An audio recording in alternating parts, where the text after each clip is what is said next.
Good morning. Mark from Homans Associates here. I'm very excited to introduce the latest webcast from Housecall Pro. It's from last night, Tuesday, April 28th. Tuesday's webcast is all about taking control of situations you can't control. The Housecall Pro team will be giving the daily news update, and then they're going to be joined by retired Navy SEAL, podcast extraordinaire, and author Jocko Willink. Jocko will break down the concept of extreme ownership and mindsets for victory according to the home services industry. I'm a huge fan of Jocko, and I highly recommend his book, Extreme Ownership. Seriously, you guys got to check it out. You can also check out the entire series of Housecall Pro webcasts on our Homans Associates YouTube channel. Just type Homans Associates into the search bar on YouTube, subscribe to the channel, and you'll have access to the entire series. Every Tuesday through Friday, we'll blast out links on our Facebook, Twitter, and LinkedIn page, those social media channels. You have access to that. And then you can always go to our website, homans.com/resources. That page will have links to all of these videos. That's it from me. Now on to the webcast.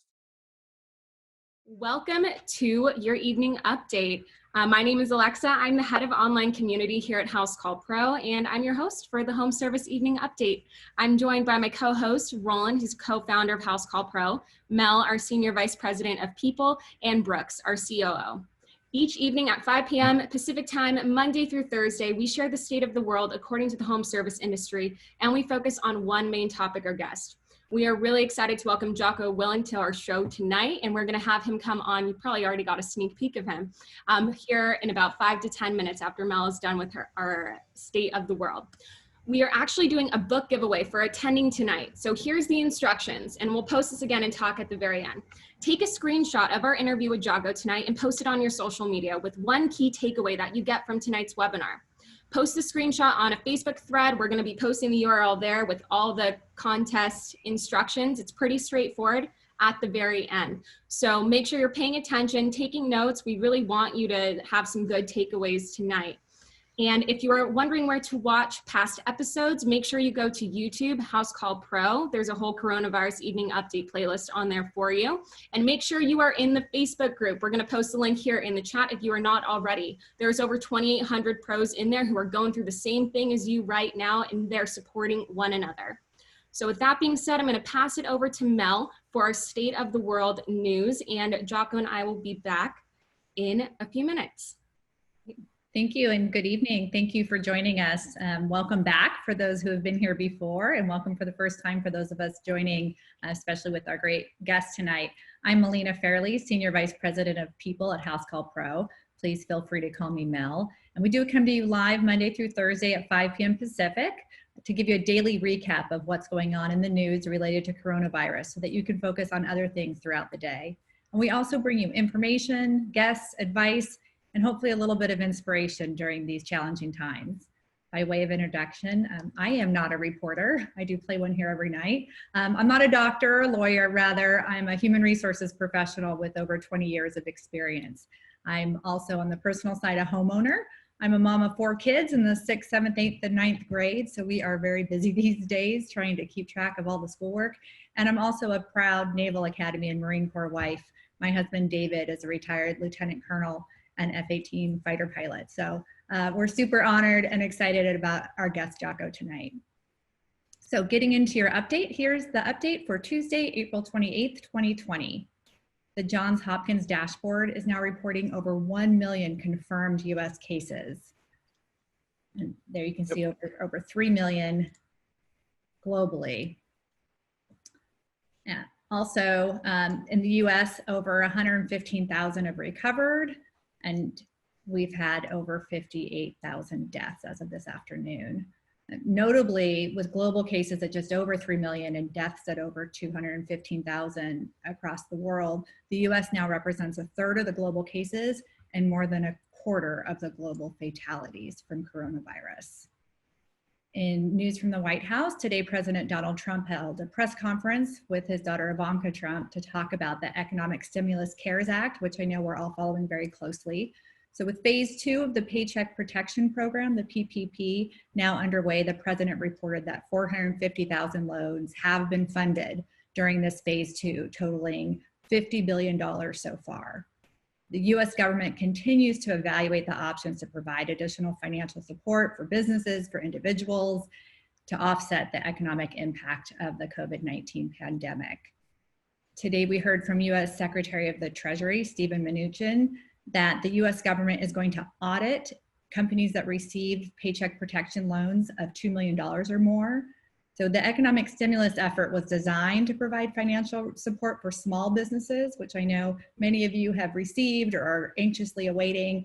However, reports have emerged since the initiation of the program that larger companies, including some nationwide restaurant chains and hotel chains, have received some fairly sizable loans, while many small businesses, like many of you, have not been able to access the emergency funding.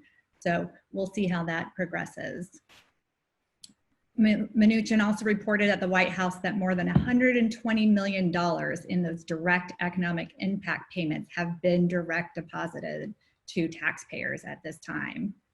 Yeah, and if you guys want to check, we're going to post a link here. This is irs.gov official website, but we'll post this link here. And through here, you can actually check and see what the status is of the economic impact payment here. And so when you go through here, it's going to have you answer a whole bunch of questions from your previous tax documents, and then you can go in and get kind of your results and figure out what the status is. So if you go through there, we'll post a link.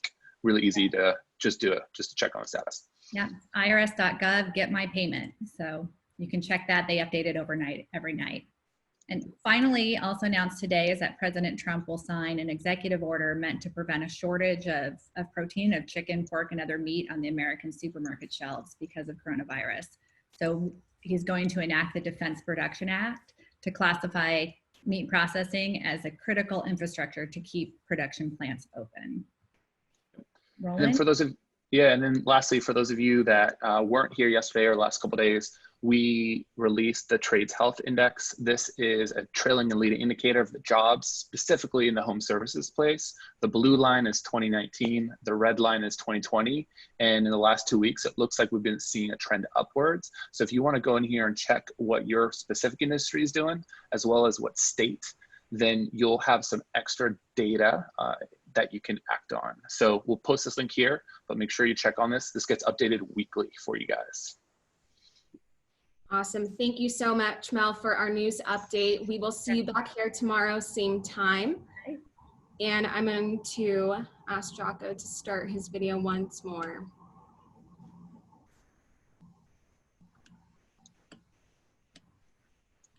Welcome back. What's happening? So we are so excited to welcome Jocko Willink to our show tonight. Jocko is a retired Navy SEAL, podcaster, author, and keynote speaker. So he's here to break down the concept of extreme ownership and the mindsets for victory according to the home service industry. Jocko, welcome. Glad you're here. Last week we had Mark Cuban on. We're really fortunate to have him join, and I did a terrible job of setting him up to understand who our audience really is. And so, Roland, do you mind giving a 1-minute overview of who the audience is on the show tonight, so at least Jocko has a sense of who he's speaking with? Yeah, definitely. Thanks again for coming on tonight, Jocko. Obviously, we built this nightly webinar as a public service for the local SMB community, specifically our customers who are home service professionals like HVAC, plumbers, electricians, GC. Either they're owner operators and they all the way up to 20, 30 person companies, so they can get pretty large. And what's been interesting is they've always been essential businesses to us, and we know that in just the history of humanity, but recently the government classified them as such. So that's kind of the types of pros that we're dealing with. Obviously, the pandemic struck the US. It was really hard. It was really sudden, and it put a lot of them in this fear-based mindset just because of the severity of it. And so our mission with this nightly webcast is just to help collect as much information that's out there coming from the federal government, the local government, like Mel said, banks, and people such as yourself to simplify it and really make it easy for them to prioritize and then make it actionable. So we're doing this to help get them moving forward and getting back to thriving. So thanks for coming on, and Brooks is gonna ask you some questions and then we'll switch off. Well, thanks for having me. Appreciate it. All right, so Jocko, here are the 3 topics we'd love to cover tonight. Hope this works for you. First one, you've had a successful career to say the least, first as soldier, then as business owner. Big believer in the benefit of studying the attributes of successful people. So we'd like to understand what really makes you tick if we can. talk a little bit about leadership. Our pros right now are carrying, in many cases, just the weight of the world on their shoulders, or taking care of their families, their team, trying to serve the community as well. So ask a couple of questions about how to be a successful leader in good times and bad. And then I know that Alexa has a few questions from our audience as well. We'd love to be able to take a few of those if we can before time is up. Is that a fair deal? Awesome. I'm standing All by. right, good. All right, so you've had this incredibly storied career, right? Lieutenant Commander of the Navy, you lead SEAL Team 3, Task Unit Bruiser. You're the most decorated Special Operations Unit in the Iraq War. You're awarded the Silver Star, the Bronze Star for your leadership and valor in Iraq. And as extraordinary as that is in a 20-year period, then you go on to start your own company, and you've had a good run, to say the least, on that front. You write a book that changes the world for a lot of leaders like myself. It entirely changed my mindset with extreme ownership. And then I never ceased to be inspired by your 4:30 or 4 a.m., but 4:30 Instagram with a picture of your watch and usually some pool of sweat around the workout you've already completed, while most people, although this crowd gets up early, not the rest of the world per se. And there you are, already into your day when most people are halfway through their dream cycle, the REM cycle. So tell me, what's your superpower? What's the secret to your success? What makes you tick? I'd say that I have no superpower. The only thing, and a matter of fact, maybe my superpower growing up was that I didn't actually have a superpower. You know, Okay. going into, first of all, you know, when I was in high school, when I was in grade school, whatever, I was never that great at anything. And when I finally, you know, joined the Navy, which I did right after high school, all of a sudden I had a blank slate, and I realized that there was certain things they were going to put in front of me, and if I did them and worked hard, I could actually do pretty well at them. And so that got me on the right track in the SEAL teams. I was never the fastest guy. I was never the strongest guy. I wasn't the smartest guy, but I was a hard worker, and I would put my nose to the grindstone and I would get after it. And that would, you know, make up for the gap that maybe I didn't have all the talent that some of the other guys had, but I would take it so far that maybe I would even surpass some of the guys that had more talent than me just from working hard. So I think if there's any talent that I have, it's just that I can get after it. I can work hard. So you just outgrind and outlast the other guys who just don't have that same tenacity that you have, right? Like, you know, I think it's probably a blessing, the curse to be the smartest person in the room. I don't have that liability, but you know, some of the guys I work with, some of the men and women do. Yeah, I'll tell you, I'll bet on the grinder all day long, because they just want to go wear other people out, and they're still running when the rest of the people run out of oxygen along the way. So that kind of leads to the discipline then of daily habits. Again, I see you're up at 4 o'clock every morning, already working out, 4:30, and good sort of tight, terse messaging to get people up and going. What are the daily habits that you think would be helpful to share with our audience here? Like, what do you think will inspire them? Well, you know, first of all, it doesn't look, I get up early because I like to get stuff done that I know if I push to later in the day, it might not get done. Because if you wait till the afternoon to exercise, well, then the afternoon, you know, you get a client, something goes wrong, you have a problem, your kids get sick at school, whatever happens, and you have to interrupt what you want to do to go take care of business. And that's what everyone gets sucked into that. So I like to get up and take care of things that are mandatory for me to get done every day, whether that's working out. Yeah, I do that every day when I wake up. Maybe it's some important deadline that I've got to meet. So I'll get that knocked out in the early morning before the day starts for everybody else. So I'd say the most important habit for me in terms of living a disciplined life is to get up early. And look, there's people that aren't morning people, and I get that. But, you know, if you get up 45 minutes, a half an hour earlier than you normally do, you will be shocked at how much you can get done in that time period. You'd be surprised how much stress it takes off the rest of your day, about how much you can set up the rest of your day to function better. So discipline for me is the most important characteristic to have. And at least in terms of like personal getting stuff done. Mm-hmm. And then I think if the one way that no one wants to hear of starting on the discipline path is to wake up early. Yeah, that's interesting. That's a habit approach. Is one of the habits, do you invest in your mind? And I ask that question because the learner mindset is something I've been thinking a lot, reading a lot about lately, is that not just in my physical self and my well-being, but what am I doing to invest my mind? Because look, if I got this weight on my shoulders of all these people that are dependent on me, looking for leadership, looking for decisions, then I've got to be able to, I think, keep investing and cultivating my experience, my mindset, my knowledge. Do you have a habit that's along those lines? Like, what do you read and what do you listen to? Because I know you're a student of history, and particularly military history. What about you? Like, what do you invest in to enrich this part of you?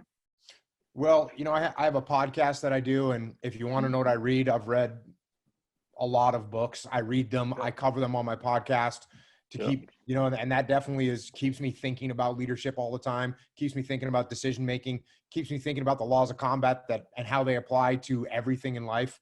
So from a learning perspective, having an open mind all the time is how I exercise my brain to get smarter. And just doing the podcast, answering questions for people, working with clients. I have clients, a leadership consulting company. So when they're having issues, working through their problems with them, that keeps me sharp. I mean, obviously writing books, I've written a bunch of books and I continue to do that. So yeah, if you don't exercise your brain, it's not going to be as sharp as you want it to be when the time comes to make critical decisions. It's amazing the discipline and listening to your podcast and the preparation that you go through and the way you take a book and deconstruct it and be able to quote out the pieces and get a story and feedback and the color that went into that IP. It's just remarkable. So clearly you're doing your legwork there, and you seem to really enjoy it as well. Like, there's a certain poetic quality to that podcast, as hard hitting as it is. There's something that's really interesting in how you present that information. So I want to know, I really appreciate that. I'm sure a lot of people think about, hey, I can invest in my physical self and I can invest in my mental self just to be better than I am today than I was yesterday. Roland, I think you had a question in mind. Do you want to bring that out? Yeah, definitely. So Jocko, you've got a lot of experience. You're teaching a lot of different people all the models that you've had a lot of success in. What things do you think are really transferable to our pros? There are obviously millions of them out there that contribute a huge amount of the GDP just of the United States here. They're taking care of the families, their teams, their communities. When you're thinking about some of the things, whether from the leadership side, for the discipline side, what are some things that you think they should be focusing on? Maybe a couple of things that they should really be focusing on in kind of times like these. Well, for one thing, it doesn't matter if you're a construction guy, if you're HVAC, if you're on a manufacturing line, if you're in the financial world, if you're on the battlefield capturing and killing bad guys. Leadership is leadership, and it doesn't matter what situation you're in. The leadership principles that I talk about all the time apply to any leadership environment.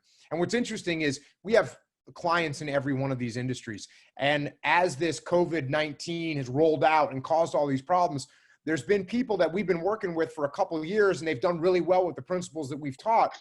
And they've gave us feedback that's like, wow, this stuff really works. It's like it worked for them before, but now that they're in a critical situation, they realize how important leadership is. So what are a couple of things? I mean, obviously, number one, extreme ownership. This idea that you're not going to put the blame on anybody else. You're not going to point your finger. You're going to take ownership of the problem and you're going to solve it. And that's something that if you have that for yourself, it will start to spread throughout your organization. And when your organization is a bunch of people that take ownership of problems and get them solved, this is going to improve your life, your business, and everything you do. So, you could look at any construction site and you could play how this, you could role play how this would go on any construction site. There's some problem. The wood didn't show up on time. And the framer says, oh, sorry, boss, wood didn't show up on time. Not my fault. Well, if that guy instead says, hey, you know what, boss, I don't think I ordered it early. Well, first of all, you're not going to bring that subcontractor back again, right? Hey, sorry, boss, wood didn't show up on time. There's nothing I can do about it. Okay, thanks. You're never going to work for me again. If I got a guy that says, hey, you know what, wood didn't show up on time. I don't think I ordered it enough. Here's what I'm going to do. I already talked to my guys. We're going to work through Saturday and Sunday. We're going to get this done. My fault. We're going to get you caught up. I'm going to hear that guy and say, you know what? You're coming on my next job as well. So little examples like that. The person that takes ownership actually solves problems. The person that points fingers and blames other people never gets problems solved. So first and foremost, get your team, starting with yourself. It starts with yourself to start taking ownership when things go wrong. Same thing, we get a situation like this. Now, when you have something like COVID-19, people think, well, how can I take ownership of that? This is a virus and there's nothing I can do and the government's shutting us down. What you can actually take ownership of is how you respond to it. What are you going to do? Are you going to curl up into a ball and cry? Or are you going to look around, see how you can adapt your mission, see what you can make happen, see how you can overcome the challenges that you're facing? That's what you can control in a situation like this. And like I said, it applies to any leadership scenario.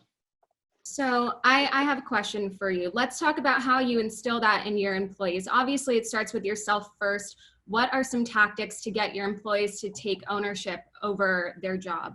Well, the best thing that you can do is take ownership yourself. So what does that look like? We use the same example. I show up on the job site and I look at my framer and he says, you know what? Hey, sorry, boss, wood didn't show up. Instead of me saying, yeah, you're horrible, you failed, this is your fault. Instead, I say, hey, you know what? I probably did a bad job emphasizing how important it was that the wood shows up so we can get this framing done in time before the wet season comes. That's my fault. What can I do for you right now to make sure we can get caught up? Right? So instead of me pointing my finger, I take ownership of the problem. And I'm actually asking, what can I do to help overcome this problem? Instead of, as soon as you point your fingers at people, they get defensive. And, if I go, hey, hey, Brooks, you didn't have the wood here. You didn't order it. Brooks goes, well, you didn't tell me what the schedule was and I didn't know. And we didn't get the check in time. And all of a sudden it's just a blame game. So if you want people to take ownership yourself. That's how you start it. Pointing fingers is just going to do the exact opposite. That is the exact opposite of what you want to do. It does indeed. Yeah. I feel like obviously as part of good leadership comes, how do you become respected? And, how do you show them the respect so that way they respect you back? Are there things that you've learned to aid this process? Because obviously someone needs to lead and make the decisions, get the customers, do all that. And then there's obviously execution of the work. How do you go about the best way of building that mutual respect? Yeah, it's what you want to use is you want to use one of the most underrated tools in leadership, and that is your ears. People think because I'm in charge, I need to stand up and start barking orders and telling everyone what to do. That's an instant way to actually lose respect. And in people's minds and people's twisted brains, they think if I'm up here yelling at people, people will respect me. But that actually the opposite is true. When you sit down and say, hey, we need to get this framed up. What do you recommend? How do you recommend the best way we get this done? Okay, well, the guy realizes you're going to listen to what he has to say. Now he's going to listen to what you have to say. So if you want to get people to respect you, you have to respect them. And one of the best ways to do that is to listen to what people have to say. Hey, Jocko, let me ask you a question. When you were your younger self, did you have that discipline to ask questions and be that thoughtful leader through the line of questioning versus the telling? Or is that something, a skill you developed later in your life? Well, luckily for me, when I was younger, I wasn't in a leadership position inside of a SEAL platoon. And so instead of me sitting there and figuring out how I was going to lead, I was observing, I was watching how my leaders led. And I realized very quickly, actually it was about 3 years into my SEAL life that I had a platoon commander that everyone respected and admired and wanted to follow. And one of the things that I noticed was he listened to what we had to say. And that cued me in, that his humility made us want to follow him. The way he gave us, instead of barking orders of what he wanted us to do, he would actually say, hey, how do you guys think we should do this? And that kind of listening and respect is what grew our respect for him and made us want to listen to him. So I got really lucky in the fact that I had some great leaders, and I actually had bad leaders too. Like I said, they taught me a lot. As well. I'm happy that I had horrible leaders that barked orders, didn't listen, so that by the time I was in a leadership position, I realized what good leadership was about. Did you start to seek that? In the military, you probably had that delivered to you. Did you start to seek it out at any point in your life or even within the military construct? Did you go find people that you wanted to learn from and be intentional about that? I'll say that with some context. I've been a big advocate. I've been really blessed to have good mentors all my life, but I've been intentional about it. I wasn't when I was younger. I thought I knew everything when I was younger.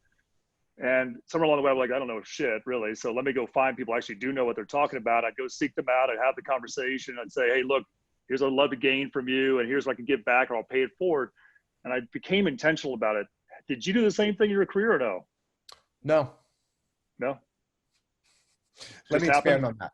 So in the SEAL teams, I'm giving you a little bit of a hassle. In the SEAL teams, they have a phrase. It's called your Sea Daddy. And what that means is you might get assigned to Sea Daddy, or someone just kind of might take you under their wing. And it's very unofficial. It's almost, even with that name, you can tell it's kind of made fun of a little bit. Right. But the practical reason is there. And that is, as a young SEAL, you need to learn. And there's a lot of stuff that you need to learn.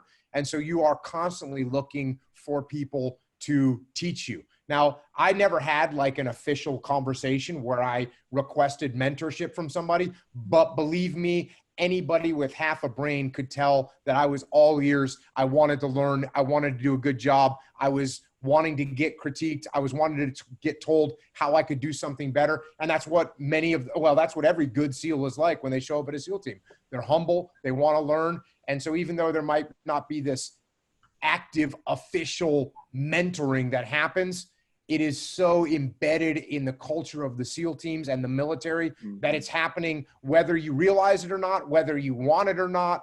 And it adds a huge amount of experience to you just by listening to the experiences that other people have had. Yeah, that's awesome. Lucky you. I mean, that's just an amazing environment to be in, right? And to have that kind of example all day long. Okay, Roland, sorry, I don't want to hijack your lot of questions. No, it's okay. I feel like one thing that always stuck with me after reading just Extreme Ownership is like the extreme situations that you've personally been in. And our pros are obviously, this pandemic is extreme to them, but you've gone through some pivotal moments yourself. What are some of those pivotal moments that you've gone through that maybe our pros could learn a little bit from to then take into the situation that they're now under, because they're just entirely different levels of extreme? Yeah, well, we all go through extreme situations. And I mean, in the construction industry, you have people get hurt, you have people get killed, you have major problems. You could make a mistake on a job that costs you hundreds of thousands, if not millions of dollars. You could lose your whole business because someone did something stupid. I mean, there is a lot of, and I've worked with a lot of construction companies, and I worked construction when I was a kid. So I always enjoy working with companies, but believe me, I see the hard side of it. And, big construction companies are working on a tiny profit margin. So it's a very challenging business. There's a lot of pressure there. And yeah, I've been through some very, very intense pressure situations in my life, and over and over and over again. And what I learned and what I ended up teaching to young SEALs when they get in those situations, the most important thing that they have to do is learn how to detach. Learn how to take a step back, learn how to mentally detach from the chaos and mayhem that's happening, detach from their own emotions so that they can make good decisions, not based on their emotions, not based on a screaming client, not based on a hazardous situation, but based on what is actually unfolding. And the only way you can do that is if you can take a step back, take a breath, detach, look around, make a call, and execute. And if you can learn to do that, your whole life as a leader and as a human will change, because no one makes good decisions when they're emotional. No one makes good decisions when they're panicked. No one makes good decisions when they're scared. So you have to, and no one makes good decisions when there's chaos that they're directly involved in, because you can't see everything that's happening. So what you have to learn to do is detach, take a step back, take a breath, look around, and make a call and execute. So Yeah. I have a follow-up question to that. How do our pros watching start practicing that and being more aware of becoming detached and being able to take a deep breath and assess the situation? It's a lot easier said than done, I think. Yeah, so what you need to do is you need to pay attention to your emotions. And when you start gritting your teeth, or you start clenching your fists, or you start raising your voice, that's a red flag. All those things, you know what they are. You're starting to lose control of your emotions. You have to catch it early. Once you lose control, you lose your temper, you lose respect, by the way. Mm-hmm. And sometimes people think, when I was a kid, my dad would lose his temper and no one would mess with him. It's a positive thing. It's totally wrong. As you get older, you realize if you lose your temper, losing your temper is a sign of weakness. It means you can't control yourself. If you can't control yourself, how can you control me? How can you control this job? How can you control anything? How can you lead? So pay attention to your emotions. When you feel them start to fire, take a step back, take a breath. One thing that was interesting, people talk to me about, do you use some kind of a breathing meditation? No, I don't use any breathing meditation. So listen to this. When you're in the SEAL teams and you're going to talk on the radio, especially from a leadership position, you don't want to sound like you're panicked or like you're scared or like you're freaking out, because that's going to cause everyone else to panic and freak out and be scared.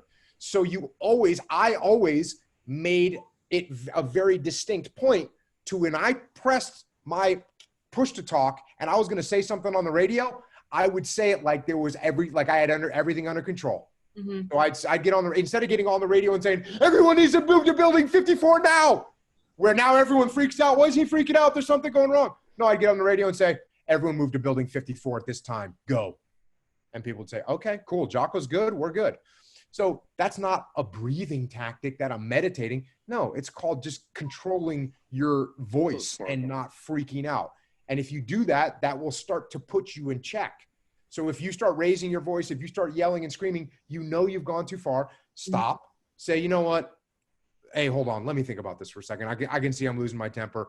And you know, I'm losing my temper because I care about this job and I care about you guys and I want to do a good job for the client. It's making me get emotional. Let me just see what I did was take a little ownership of that. So you take ownership of that and you say, let me take a step back. Let me think about this. Give me 5 minutes. Let me sort out an idea for a solution. Let me get back with you. And people go, oh, okay, cool. So that's what you do. Pay attention to your red flags, I call them. Things that are telling you that you might be getting triggered, for lack of a better word. Mm-hmm. Right. Yeah. Emotional and physiological too. Yep. So you talk a little bit about, there's times to be decisive. So when you push the talk, you say, hey, we're going to building 54. You're being decisive, and that's the action you're going to go pursue.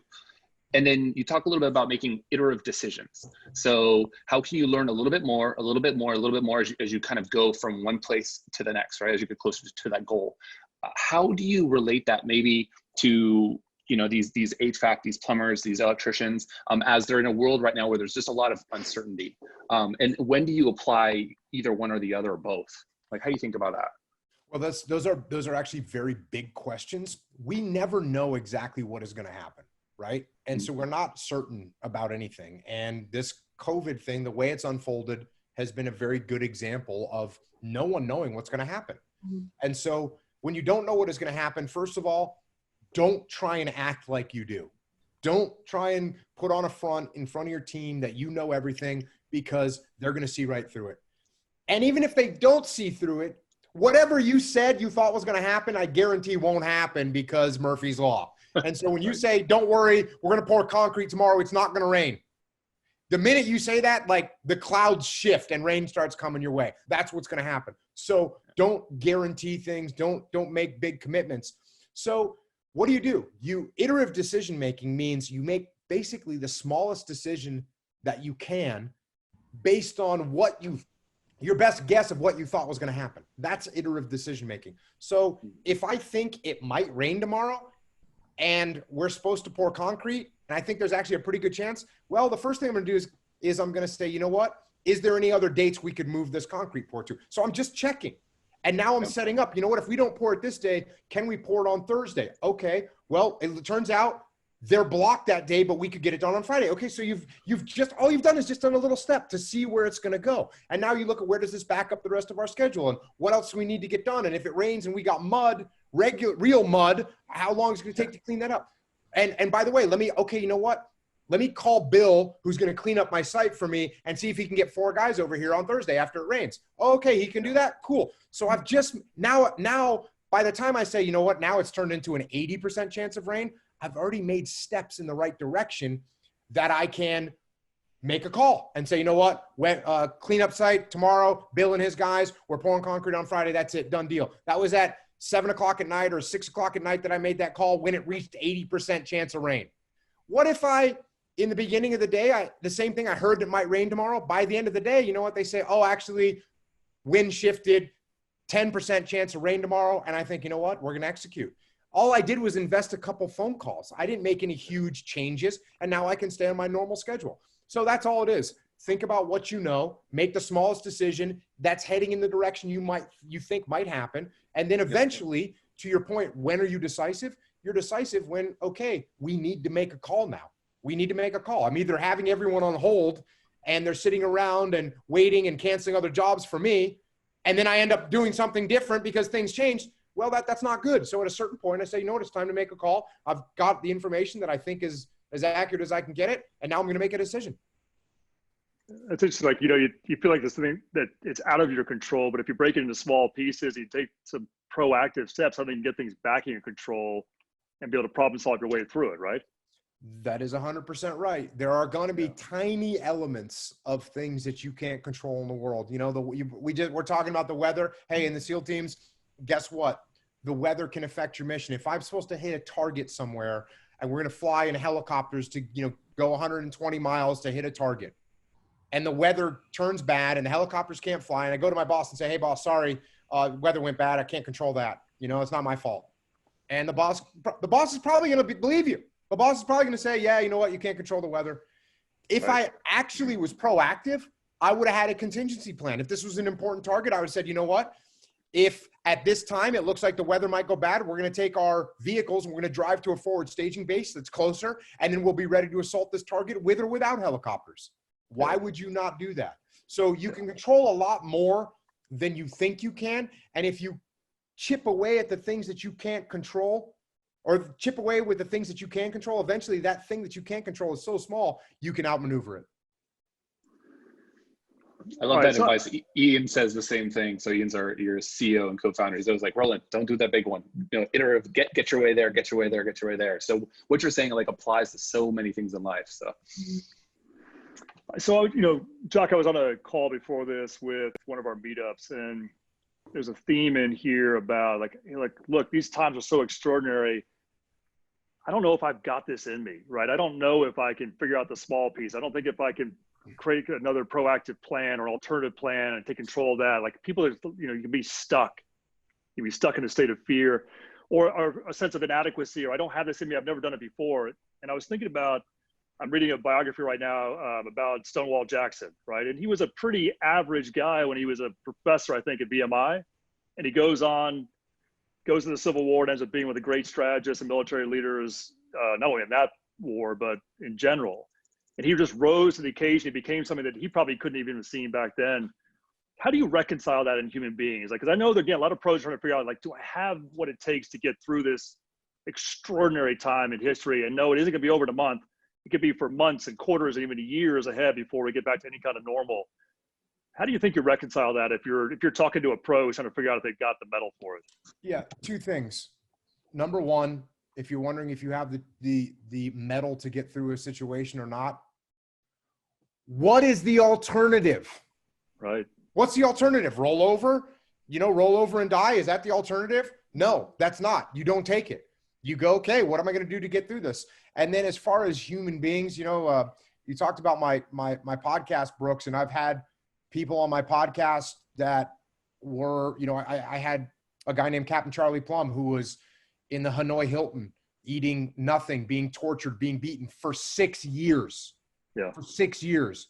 I had another guy, Colonel William Reeder, who was out in a jungle prison camp in Vietnam after his helicopter was shot down. Yeah. He was in a 2-foot tall bamboo cage in the middle of the jungle. His legs were shackled and he was trying to sleep, but he couldn't sleep because the rats were gnawing at the wounds on his legs. Right.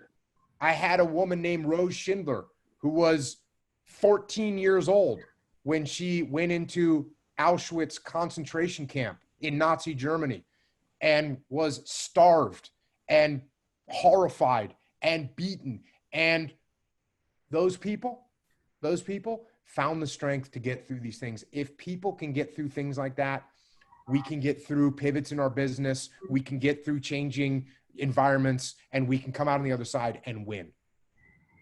That is a great message. And, whether you use this theme of warfare, and you could argue this is a war that we're fighting right now that will go on for a while against a silent enemy in this case, and it's a global effort. But it brings back that same kind of World War II spirit of I can get through this, or we can get through this together. And the durability of humans is never ceases to amaze you. In good times, it's hard to see it, but in times that are challenging is when people have a chance to shine. I think that message you just said for everyone in this audience that are struggling with the how to, can I questions, you're right. There's no choice, right? You got to go forward, or you're going to get picked off and just, die, get stuck. Let me ask you a question about your book, because it really did have a big impact to me on how I think about leadership. What made you write that book? What was the motivation for you in 2014, 15 when you published it? So when I got out of the Navy, I started working with companies teaching leadership, and the demand signal was very high. Eventually, I partnered up with a guy that worked for me in the Battle of Ramadi. He was one of the platoon commanders, Leif Babin.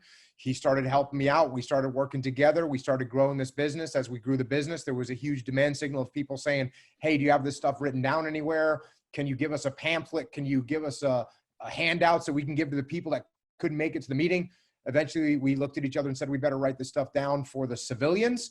Mm-hmm. And when we did that, you know, a literary agent got a hold of it. It was a friend of Leif's and said, you know, this is stuff that we could actually, you know, that she could sell to a publisher.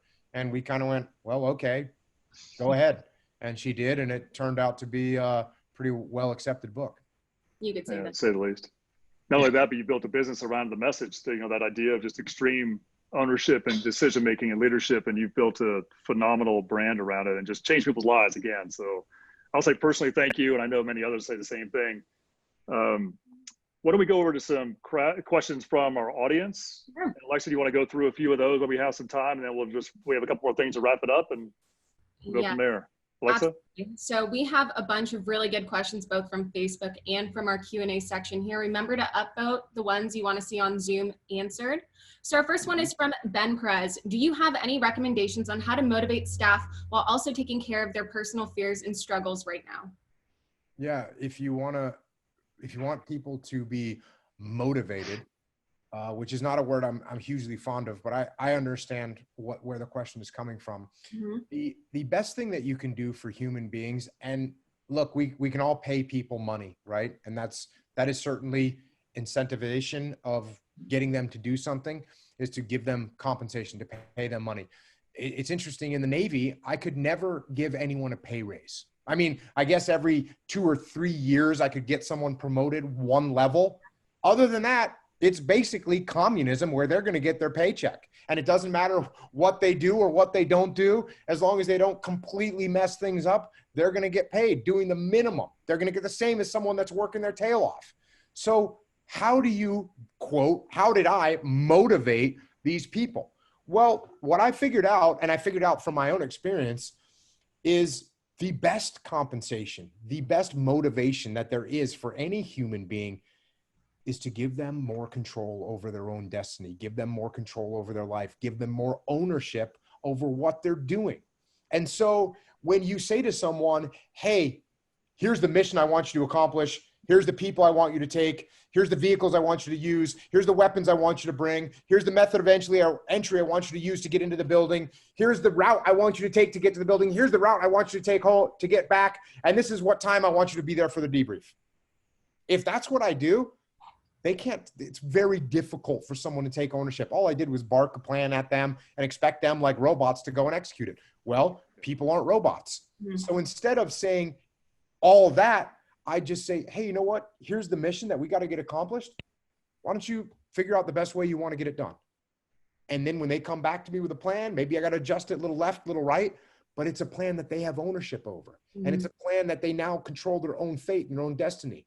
So if you want to bring people on board, if you want them to get engaged, if you want them to take ownership, you have to give them ownership. If you want them to get motivated, the best way to do that is to let them run with their plan, with their ideas. Let them go out there and execute. That's the best way that people take action based on being motivated. Yeah, I feel like one thing that you say is that, you know, people are a little afraid when it's not their plan. So when you let someone make the decisions for what to do, it's okay if it's 80 to 90%, maybe as effective as it would be. Like, that's okay. That's probably like the best case scenario. Whereas, you know, maybe if it's 50% of what, you know, you had thought in your head, maybe you guide them a little bit. What do you tell them when it's not at all a good idea and you can see them, they're about to like go drive off a cliff? Yeah. I'll say, hey, the one thing that's great about a horrible plan when someone's briefing it to you is that it's so bad, it's not 6-1, half dozen the other, where I'm looking at Roland going, you know, Roland, I think my way is a little bit better, and you could argue with me that your way is better, and all of a sudden we're doing this. When you come with me with a plan that is a disaster, I go, hey, Roland, you see what's going to happen if you go down this road that has a cliff on it, right? And you go, yeah, yeah, I see that. And I go, hey, you know what? Let's do me a favor, go back to the drawing board a little bit. Think about this, that, and the other thing, and just try and readjust. I like your original idea over here, just some of this stuff. Maybe tune that in a little bit and cover these couple issues that it looks like are pretty evident, and then come back to me and we'll take another crack at it. So it becomes an opportunity for me to talk through the problem with you, not scold you, not tell you you're stupid, but just say, hey, here are some other things to think about. Can you take another crack at it? Yeah. That way they still feel like they have ownership, right, of the process, and they're not being squelched, like their voice still matters. Even if it's an immature idea, you can help get it there over time. And they start to gain confidence over time, right? And it's not that they just feel like they have ownership. They actually have ownership. Yeah, they that's good. actually have ownership. And that is an important distinction, because if all I'm doing is getting them to do my plan and making them somehow weirdly obey me, that doesn't work, you know? Right. And that happens all the time. You know, you get someone that's, why does, you know, someone that barks orders all the time or won't take any input. No one likes working for those people over a long period of time because they want to have control over their own destiny. Now, can you take that too far? Yes, you absolutely can. And that's why the next book I wrote about leadership was called The Dichotomy of Leadership, because sure, you don't want to be micromanaging everything, but if you don't tell your folks what the goal is and what they're trying to get done and what the parameters are and why they're doing something, then they're not going to have any vested interest in making things happen. So you have to be careful. You have to be balanced about how much guidance you give. You don't want to over guide and micromanage, but you also do want to give input so that people understand what it is they're trying to get done. Yeah. So it's that line of, it can't be laissez-faire, just do what you want. It's got to be, no, here's the goal. Now go get a plan and let's go work on it iteratively together until we get to a good outcome. And then we can own it and have accountability as we go on the other side of execution, right? Really good. Right. Okay. That is what I've written a bunch of books at, right there. So let's talk about having this influence over those who are not our direct reports. So let's say clients or customers. This question is from Kyle Engel. He's a former Army Scout and Iraq vet. His business is actually doing great right now, but it's slowed down significantly after businesses have started to close. So what is the best strategy to continue to inspire our locations or partners, so their customers, to get back into the grind and not rest on their past successes? Yeah, well, when we want to build relationships with people and get people doing what we want them to do, the best thing to do is actually, instead of saying, hey, I need you to do this, this, and this, is to say, hey, how can I help you? What can I do for you? What can I do over here?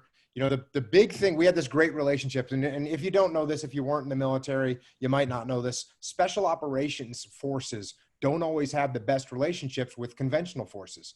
And so why is that? It's because a lot of times the special forces guys have big giant egos and they walk in, or special operations guys have big egos and they walk in and say, hey, we're the best. You need to support what we're doing.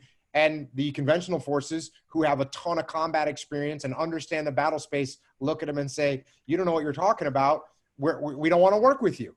So what you do is you actually subordinate your ego. And that's exactly what we did in Ramadi. When we showed up in the Battle of Ramadi, I went in and talked to the Marine Corps battalion commanders, the U.S. Army commanders, the brigade commanders, and said, hey, I'm in charge of the SEALs that are here. Here's some of our capabilities. What can we do that will help you? What areas do you want us to go into? How can we provide support to you? And that right there formed that relationship where then you fast forward a few months, I'm looking at the brigade commander saying, hey, boss, it might be a good idea to go over here. And he'd say, sounds like a good idea. Let's go do it. So build those relationships. And the best way to build relationships, especially in the initial stages, is to ask people what you can do to help them. Yeah, and that's a great golden nugget that I don't know if all the pros realize what you just said, which is if you're out in your local neighborhood and you see a local plumber or you see their truck, you know, stop by, give them a call, say, hey, you know, I'm the local HVAC guy. Is there anything I could do to help? How's your business doing? Just starting to build those relationships right now during this time is going to be remembered pretty much forever. And there is no ego there. Maybe there is another plumbing shop and you are a plumbing shop. You know, there's always great referrals that go back and forth. We see that here in San Diego. We see that across the nation, but I feel like pros don't do that enough. And now is a great time to do that. And what you just said is an exact example of that happening in another situation. Yeah. The 4 laws of combat that we talked about in extreme ownership: cover and move is number 1, simple, prioritize and execute, decentralized command. Cover and move, what that means is teamwork. It means helping other people out. And that there's a reason it's the number 1 law of combat. Mm-hmm. Okay, so let's see. 2 more questions. The last one is pretty quick, but this is the most upvoted one from Ryan Smith. With the current state of things, I found it harder to turn off my work brain while working more from home. Any suggestions to make the switch from work to life balance a bit easier? Yep. 2 things. Number 1, set up a space where you work, right? Don't work in your living room. Don't work on your kitchen table. I don't care if you have to go into a closet. You know, when the Navy sent me to college and I had 3 little kids in my house, and I set up my workspace down in my crappy garage amongst my tools. And so that's what I had to do to get away from them and get in the mindset of, okay, I'm working now. The other thing is, so set up a workspace somewhere. Like I said, I don't care if it's your closet. I don't care if it's, your bathroom, whatever you got to do to make it happen, get some distance. And then number 2, change your clothes. So when it's time to work, put on some work clothes.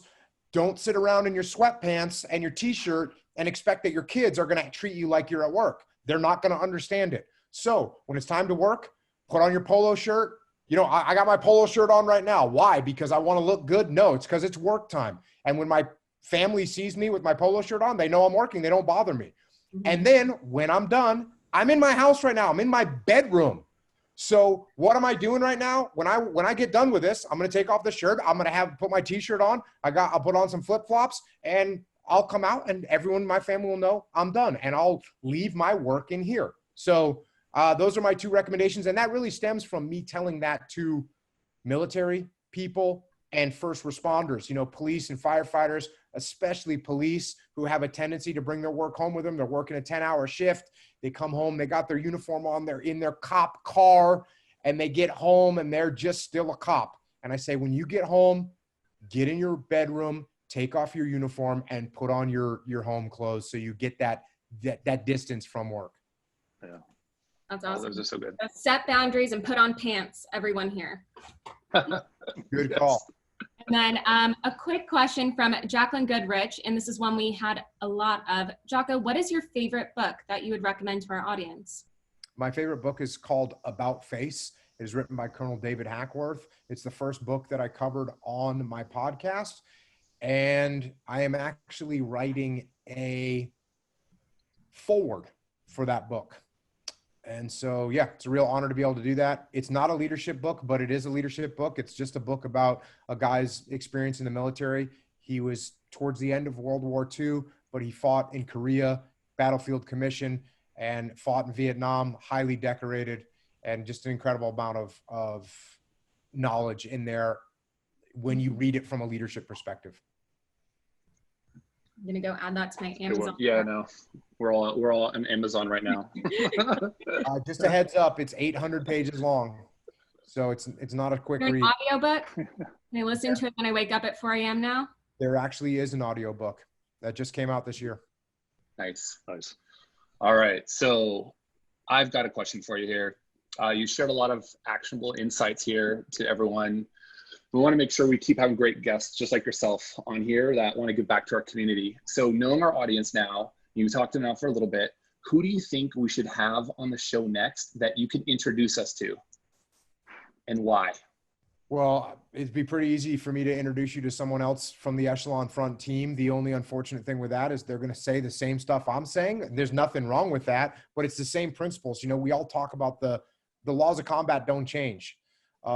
So look at all these, Jocko, you've interviewed a lot of people in that podcast. And again, some amazing authors, people who have lived these extraordinary lives. Like, who do you think, I mean, I can tell you've inspired a lot of people today, myself included, our team. Who do you think that you've interviewed perhaps that would be a phenomenal inspiration to all of our people in the trades and the small businesses out there trying to survive and get to thriving?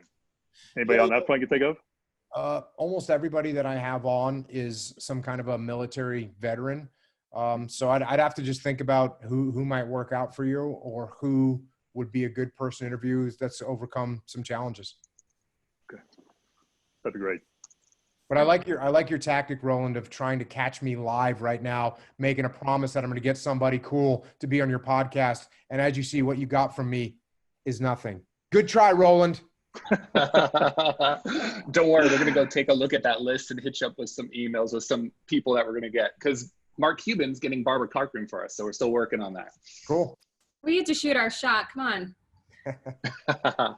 All right. And so our last question to you, we always think about what we can do better tomorrow, both individually and as a team. So Jocko, what do you think is the one thing that our audience should focus on tomorrow morning? People are always looking for the one thing. That's what people, I get asked that question 20 times a week, I would say. What's the one thing I could do with this? What's the one thing I could do as leader? What's the one thing I could do with something else? Look, life isn't one battle. Life is a campaign, and everything that you do, every decision that you make, it's not the most critical decision. You make 100 decisions in a day. There's probably only one decision a week that you make that has some long-term lasting effect on your life. But when you take those other 99 decisions and you add them up together that you made every day, and you add that up into a week, into a month, into a year, that's how you get better. Not by one thing, but by making the right decisions, small decisions over and over and over again. So pay attention to the decisions that you're making and make the right decisions of things that you know you should do, and that will lead you down a better path. It's the best answer we've gotten. Outstanding. That is. Okay. I love it. So thank you so much, Jocko, for spending this time with us, speaking to our pros. This was extremely valuable for everyone involved. Brooks, if you want to talk about Jocko's podcast and where they can find it, I know all of the pros watching will probably want to be listening to that. Yeah, you're in the 200s now at this point, right on your episodes. And yeah, I mean, I just think it's something that will change the way you look at the world. Just listen to these stories. And the way you deconstruct other people's work and let them bring the life and the story out of it in ways that are just unbelievably inspiring. I mean, everyone can benefit from listening to that podcast. I don't care if you, I just don't care what part of the world you walk. That is just plain inspiration. And it's hard to describe. If you haven't listened to your podcast, it's hard to understand how unique it is, and just the approach, the methodical, deconstructionist approach. And again, that dichotomy of poetry that you have in there, I think I read that about you, is that your background is in English, and English major. If I was right about that, there is something poetic in what you're doing there in a very straightforward, metered, thoughtful way that is so unique to your signature. So I think everyone should listen to the podcast. I think everyone should read the book, Extreme Ownership. It may not change your life. I mean, it changed my life. It changed lots of other leaders I know. It will have an impact on you and the way you think and the way you ask questions, the way you lead. So I can't endorse it more than just to say, go read, go listen. And also just how profoundly appreciative we are of you being on the show today, because I know it's really going to affect a lot of people right now that they need somebody to say, hey, look, you got this, let's go. And I'm sure a lot of people got that message today. So thank you, Jocko. Well, I appreciate you guys having me on, and also just to all the pros that are listening right now. I talk a lot about what the military does for our country, but I'm going to tell you right now, the strongest force that we have in America is our economic force. It's the building of our economy. And I know that everyone that's on this call right now, that's what you all do. You all literally build America. You keep our economy strong. You keep our country moving forward. So thanks to you all for what you do every day, getting out there, getting after it, and building our great nation. Thank you all. Thank you guys for spending your evening with us. I dropped the Facebook group in there. Jocko, you are more than welcome to join us in there as well. And I also put the link to tonight's broadcast, Jocko's Leadership Principles, in there in the chat. And other than that, thank you again for joining us. We'll see you all back here tomorrow at 5 p.m. Pacific. Talk to you then. Appreciate it. Bye, guys. Thank you, Jocko. Take care. Thanks, Alexa.